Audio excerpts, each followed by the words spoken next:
Hello everyone, welcome to maths up to infinity. System of linear equations को discuss करेंगे, जिसमें हमने non homogeneous system के बारे में ऑलरेडी डिस्कस कर लिया है प्रीवियस वीडियो में। एंड आज हम होमोजीनियस लीनियर इक्वेशंस के बारे में पढ़ेंगे। तो a1x plus b1y plus c1z is equal to 0 and a2x plus b2y plus c2z is equal to 0 and a3x plus b3y plus c3z is equal to 0। ये हमारे पास कोई होमोजीनियस सिस्टम है। यहाँ 0 है इसलिए होमोजीनियस सिस्टम है। यहाँ अदर देन 0 कोई नंबर होता तो वो नॉन होमोजीनियस सिस्टम होता। तो होमोजीनियस सिस्टम के बारे में देखेंगे। ये जनरल सिस्टम है हमारे पास। यहां से जो ए मैट्रिक्स बनेगी वो a1 b1 c1 a2 b2 c2 a3 b3 and c3 बनेगी। एंड x मैट्रिक्स हमारे पास x y एंड z की होती है। एंड b मैट्रिक्स यहाँ पे ये 0 0 0 एलिमेंट दे रखे हैं और ये b मैट्रिक्स तो 0 ही हो जाएगी। और इसमें कंसिस्टेंट और इनकंसिस्टेंट सॉल्यूशन के बारे में जानने के लिए बी मैट्रिक्स की जरूरत भी नहीं होती है। तो यहां इनकंसिस्टेंट का कोई केस बनता ही नहीं है। जो सिस्टम है वो कंसिस्टेंट रहेगा। हो सकता है यूनिक सॉल्यूशन हो सकता है इनफाइनाइट सॉल्यूशन हो, लेकिन इसमें नो सॉल्यूशन का कोई केस नहीं होता। क्यों नहीं होता? क्योंकि यहां 0 0 0 सेटिस्फाई हो रहा है। जो जनरल सिस्टम है हमारे पास उसमें अगर हम x is equal to 0, y is equal to 0 and z is equal to 0 लें तो ये यहां सेटिस्फाई हो रहा है। तो नो सॉल्यूशन तो कभी हो ही नहीं सकता कि इसमें हमें कोई सॉल्यूशन ना मिले। होमोजीनियस सिस्टम के अंदर या तो इनफाइनाइट सॉल्यूशन मिलेंगे या फिर यूनिक सॉल्यूशन मिलेगा। और यूनिक सॉल्यूशन जो होगा वो 0 सॉल्यूशन होगा, जिसमें x भी 0 होगा, y भी 0 होगा एंड z भी 0 होगा। लेकिन ये कब यूनिक सॉल्यूशन होता है, कब इनफाइनाइट सॉल्यूशन होता है, उसके बारे में देख लेते हैं। जो ये हमारे पास ए मैट्रिक्स बनी है इस पे डिपेंड करता है कि सिस्टम किस तरह का होगा। अगर तो हम डिटर्मिनेंट फाइंड आउट करते हैं ए मैट्रिक्स का, अगर वो नॉट इक्वल टू 0 हो जाता है, डिटर्मिनेंट नॉट इक्वल टू 0 हो, तो यहां यूनिक सॉल्यूशन होता है, जिसे हम ट्रिवियल सॉल्यूशन कहते हैं। इसमें ट्रिवियल सॉल्यूशन कहते हैं। ट्रिवियल सॉल्यूशन बन जाता है जब determinant of A not equal to 0 हो। और ट्रिवियल सॉल्यूशन के अंदर x is equal to 0 and y भी 0 एंड z भी 0, ये तीनों 0 हो जाते हैं। यूनिक सॉल्यूशन, ट्रिवियल सॉल्यूशन, ये तीनों 0 है तो इसे 0 सॉल्यूशन भी कहते हैं कि ये 0 सॉल्यूशन हो जाएगा किसी भी सिस्टम का। दूसरा केस होता है यहां determinant of A equal to 0 के लिए। अगर डिटर्मिनेंट इक्वल टू 0 आ जाता है तो वो नॉन ट्रिवियल सॉल्यूशन हो जाता है, नॉन ट्रिवियल सॉल्यूशन। और इसमें इनफाइनाइट सॉल्यूशन होते हैं। नॉन ट्रिवियल मतलब इनफाइनाइट सॉल्यूशन होते हैं यहां, और इसे नॉन जीरो सॉल्यूशन कहते हैं। नॉन जीरो सॉल्यूशन कहीं भी लिखा होगा अगर होमोजीनियस सिस्टम के अंदर, तो इसका मतलब वहां determinant of A equal to 0 हो जाएगा और वो इनफाइनाइट सॉल्यूशन की बात हो रही होगी, तो नॉन जीरो सॉल्यूशन भी कह देते हैं इसे। तो क्वेश्चंस में देखते हैं। ये हमारे पास कोई होमोजीनियस सिस्टम है। सबसे पहले मैट्रिक्स बनाएंगे। ए मैट्रिक्स बन जाएगी यहां 3 -4 5 1 1 -2, यहां 2 हो जाएगा, 3 हो जाएगा एंड यहां 1 हो जाएगा। तो डिटर्मिनेंट हम इसका फाइंड आउट कर लेंगे, एक्सपेंड कर देंगे। ए का जो डिटर्मिनेंट बनेगा 3, ये बनेगा 1 + 6 + 4 1 + 4 एंड यहां +5 3 -2 हो जाएगा। और ये हुआ 21 + 20 + 5, तो यहां से ये 46 हो जाएगा, which is not equal to 0। और डिटर्मिनेंट जब नॉट इक्वल टू 0 हो तब x is equal to y is equal to z is equal to 0 हो जाता है। यहां हमारे पास 0 सॉल्यूशन होता है, मतलब ट्रिवियल सॉल्यूशन। तो डिटर्मिनेंट नॉट इक्वल टू 0 आया है तो इसका ट्रिवियल सॉल्यूशन हो जाएगा। या फिर जीरो सोल्यूशन। इस तरह से चेक करना है। Next question is x plus y minus z is equal to 0, x minus 2y plus z is equal to 0 and 3x plus 6y minus 5z is equal to 0। ये हमारे पास कोई system दे रखा है। ए मैट्रिक्स बनाते हैं। ये बनेगी 1 1 minus 1, 1 minus 2 1 and 3 6 minus of 5। Expand कर देंगे, डिटर्मिनेंट चेक कर लेते हैं। ये बन जाएगा 10 minus 6 minus 1 minus 5 minus 3 and minus 1 6 plus 6। तो ये बनेगा 4 plus 8 minus 12 is equal to 0। यहाँ डिटर्मिनेंट ऑफ ए 0 आया है, तो इसका मतलब नॉन ट्रिवियल सॉल्यूशन होगा, यानी हमारे पास यहाँ इनफाइनाइट सॉल्यूशन आ जाएंगे। लेकिन वो इनफाइनाइट सॉल्यूशन होंगे क्या, वो किस तरह से देखना है। उसके लिए एक वेरिएबल को आर्बिट्रेरी कांस्टेंट फिक्स कर लो। जैसे z को k ले लेते हैं, तो ये फर्स्ट इक्वेशन जो है वो बन जाएगी x plus y minus k is equal to 0 and जो सेकेंड इक्वेशन है वो बनेगी x minus 2y plus k is equal to 0।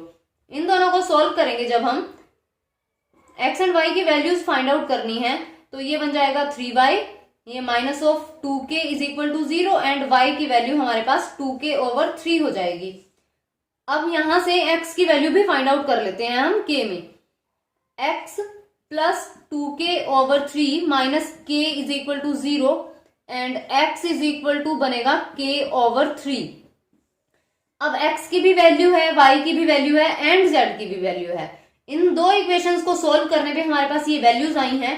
हम यहाँ थर्ड इक्वेशन के अंदर ये पुट कर देंगे, देख लेंगे कि ये सेटिस्फाई करती है या नहीं, क्योंकि हमें तो इन तीनों का सोल्यूशन चाहिए। तो थर्ड इक्वेशन में जब रखेंगे तो ये बनेगा 3k over 3 plus 6 and 2k over 3 and minus 5k। ये यहां से k plus 4k minus 5k, तो ये 0 हो जाएगा, सेटिस्फाई हो रहा है। इसका मतलब जो ये वैल्यूज आई हैं हमारी x, y एंड z की, ये इस सिस्टम का सोल्यूशन हो जाएगा। k आर्बिट्रेरी है, इसलिए ये इनफाइनाइट सॉल्यूशन हो जाएंगे। होमोजीनियस सिस्टम में कंसिस्टेंट और इनकंसिस्टेंट को रैंक से भी चेक कर सकते हैं। हमारे पास कोई सिस्टम है a1x plus b1y plus c1z is equal to 0 and a2x plus b2y plus c2z is equal to 0 and a3x plus b3y plus c3z is equal to 0। यहां से हमारे पास ये मैट्रिक्स आ जाएगी a1 b1 c1 and a2 b2 c2 a3 b3 and c3। ये हमारे पास square matrix है। अगर matrix square हुई फिर तो हम डिटर्मिनेंट से भी चेक कर लेते हैं, लेकिन अगर हमारे पास स्क्वायर मैट्रिक्स नहीं होती तब तो हम एक्सपेंड कर ही नहीं सकते। तब हमें रैंक से चेक करना पड़ता है कि जो सिस्टम है उसका सॉल्यूशन कौन सा है, यूनिक सॉल्यूशन है या इनफाइनाइट सॉल्यूशन है। उसके लिए कैसे चेक करना होता है, अगर स्क्वायर मैट्रिक्स है तब भी ये रूल होल्ड हो सकता है, तब भी ये रूल फॉलो कर सकते हैं। तो रैंक ऑफ ए, अगर हमारे पास n आ जाता है, रैंक ऑफ ए n, यहाँ n नंबर ऑफ अननोन्स हैं, यानी x, y एंड z, ये हमें 3 दे रखे हैं। जो हमने सिस्टम लिया है ये x, y, z 3 है, तो ये वो n है कि अगर n अननोन्स हों तो रैंक ऑफ ए अगर अननोन्स के इक्वल आ जाता है तब हमारे पास यूनिक सॉल्यूशन होता है। यूनिक सॉल्यूशन मतलब ट्रिवियल सॉल्यूशन। ट्रिवियल सॉल्यूशन होगा अगर रैंक अननोन्स के इक्वल आ गया, और अगर हमारे पास रैंक लेस देन अननोन्स हो, अननोन्स से कम हो जाता है, यहां 3 अननोन्स हैं, अगर रैंक 2 आ जाए तब इनफाइनाइट सॉल्यूशन होते हैं।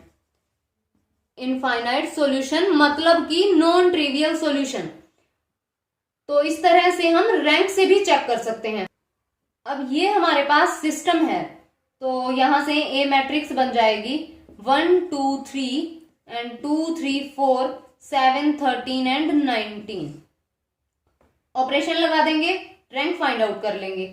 ऑपरेशन जब हम लगाएंगे इन दोनों को 0 बना देंगे, तो R2 पे ऑपरेशन लगेगा R2 minus 2R1 and R3 पे ऑपरेशन लग जाएगा R3 माइनस 7R1 तो यहां से मैट्रिक्स चेंज हो जाएगी, 1 2 3, यहां 0 हो जाएगा, यहां -1 हो जाएगा एंड -2 हो जाएगा, 0 -1 एंड -2। अगेन ऑपरेट करेंगे, ये पूरी रो जो है वो 0 बन सकती है, तो यहां ऑपरेशन लगा देंगे R3 माइनस R2 और मैट्रिक्स बदल जाएगी 1 2 3, 0 -1 -2, 0 0 0 में। ये अब हमारे पास मैट्रिक्स आ गई है, 3 into 3 की मैट्रिक्स है, रैंक है मैट्रिक्स का 2। यहाँ नॉन जीरो जो रोज हैं वो 2 हैं, तो रैंक यहाँ ए का 2 हो गया। अब रैंक कम है, इसका मतलब इनफाइनाइट सॉल्यूशन हो जाएगा। इनफाइनाइट सॉल्यूशन जब होगा हमारे पास, तो वो इनफाइनाइट सॉल्यूशन होगा क्या, वो देख लेते हैं कि इनफाइनाइट सॉल्यूशन फाइंड आउट कैसे करना है। हमारे पास जो ये मैट्रिक्स है, ये x का कोफिशिएंट, y का एंड z का कोफिशिएंट, इसे इक्वेशंस में लिख लेंगे। ये बन जाएगा x plus 2y plus 3z is equal to 0, और ये बनेगा minus of y minus of 2z is equal to 0। यहां से एक वेरिएबल को तो आर्बिट्रेरी कांस्टेंट लेना ही पड़ेगा, y को यहां लिख लेते हैं हम माइनस ऑफ 2z, y की वैल्यू z में आ गई, यहां से x minus 4z plus 3z is equal to 0 and x की वैल्यू z में। अब y भी z में है, x भी z में है, z को हम कोई k ले लेते हैं, तो y is equal to minus of 2k हो जाएगा and x is equal to k हो जाएगा। तो ये हमारे पास इनफाइनाइट सॉल्यूशन बन जाएंगे। नेक्स्ट क्वेश्चन इज, अब हमारे पास सिस्टम है x minus y plus 2z minus 3w is equal to 0 and 3x plus 2y minus 4z plus w is equal to 0 and 4x minus 2y plus 9w is equal to 0। यहां अब unknowns हमारे पास 4 हैं और equations 3 हैं। अगर equations unknown से कम हो तो इनफाइनाइट सॉल्यूशन होता है वैसे। अब अगर हम इसे सोल्व करें तो जो ए मैट्रिक्स बनेगी 1 -1 2 -3 3 2 -4 1 एंड यहां 4 -2 0 एंड 9, ये बन जाएगी। एक्सपेंड तो इसे कर नहीं सकते एंड रैंक देखना पड़ेगा। अगर तो रैंक इसका अननोन्स के इक्वल आया, अब हमारे पास ये 3 into 4 की मैट्रिक्स है, रैंक अननोन के इक्वल तो हो नहीं सकता। अगर रैंक अननोन्स के इक्वल नहीं होगा तो इनफाइनाइट सॉल्यूशन हो जाएंगे, क्योंकि रैंक अगर अननोन्स के इक्वल होता है तभी वहां यूनिक सॉल्यूशन हो पाता है। तो यहां हम रैंक देख लेते हैं, हो सकता है रैंक 3 से भी कम हो जाए, तो यहां ऑपरेशन लगाएंगे हम, R2 को चेंज कर देंगे R2 माइनस 3R1 में एंड R3 को चेंज कर देंगे R3 माइनस 4R1 में। मैट्रिक्स बन जाएगी 1 -1 2 -3 एंड यहाँ 0 हो जाएगा, ये 5 हो जाएगा, -10 एंड 10, और यहां भी 0 हो जाएगा, 2 -8 एंड यहाँ 21, माइनस नहीं होगा। अब R2 को 5 से डिवाइड कर देते हैं, R2 को चेंज कर देते हैं 1/5 R2 में। मैट्रिक्स बनेगी 1 -1 2 -3 एंड 0 1 -2 2 एंड 0 2 -8 21। ये हमारे पास मैट्रिक्स है। अब R3 -2 R2, मैट्रिक्स 1 -1 2 -3 0 1 -2 2, यहाँ 0 -4 एंड 17।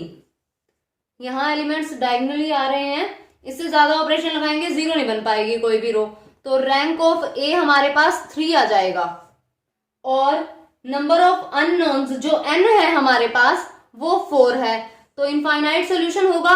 अगर यहाँ रैंक 2 आ जाता, जब हमारे पास इनफाइनाइट सॉल्यूशन होता है तब हम एक अननोन फिक्स कर लेते हैं, कोई आर्बिट्रेरी कांस्टेंट।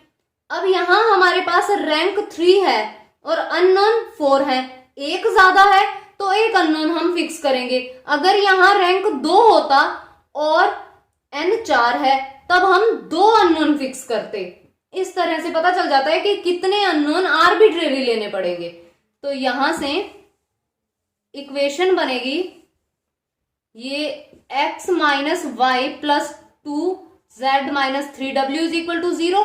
ये सेकेंड रो से हमारे पास बनेगी y minus 2z plus 2w is equal to 0 and minus of 4z plus 17w is equal to 0। यहां से w को अगर हम k ले लेते हैं तो इस इक्वेशन में जब हम पुट करेंगे तो z भी k में आ जाएगा। अब w एंड z हमारे पास k में है, यहां से y k में आ जाएगा, y z w तीनों को यहां रख देंगे तो x हमारे पास k में आ जाएगा। ये हमारे इनफाइनाइट सॉल्यूशन हो जाएंगे। अगर यहां स्क्वायर मैट्रिक्स नहीं बनती है, जो हमारी ए मैट्रिक्स होती है, अगर वो स्क्वायर मैट्रिक्स नहीं बनेगी, एक्सपेंड तो हम कर नहीं पाएंगे, इसलिए उस मैट्रिक्स को इस तरह रैंक से देखना पड़ेगा। Next question is 2x plus 3y minus 2z is equal to 0 and 2x minus y plus 3z is equal to 0, 7x plus lambda y minus z is equal to 0 has non trivial solution, find lambda. इस तरह के question भी काफी बार पूछ लिए जाते हैं। कोई आर्बिट्रेरी दे दिया, उसकी वैल्यू फाइंड आउट करने को कह देते हैं। तो नॉन ट्रिवियल सॉल्यूशन, अब नॉन ट्रिवियल सॉल्यूशन का मतलब है कि डिटर्मिनेंट को इक्वल टू 0 होना पड़ेगा। इसे कोफिशिएंट मैट्रिक्स में बदल करके डिटर्मिनेंट को इक्वल टू 0 रख दो और लैम्डा की वैल्यू निकल आएगी।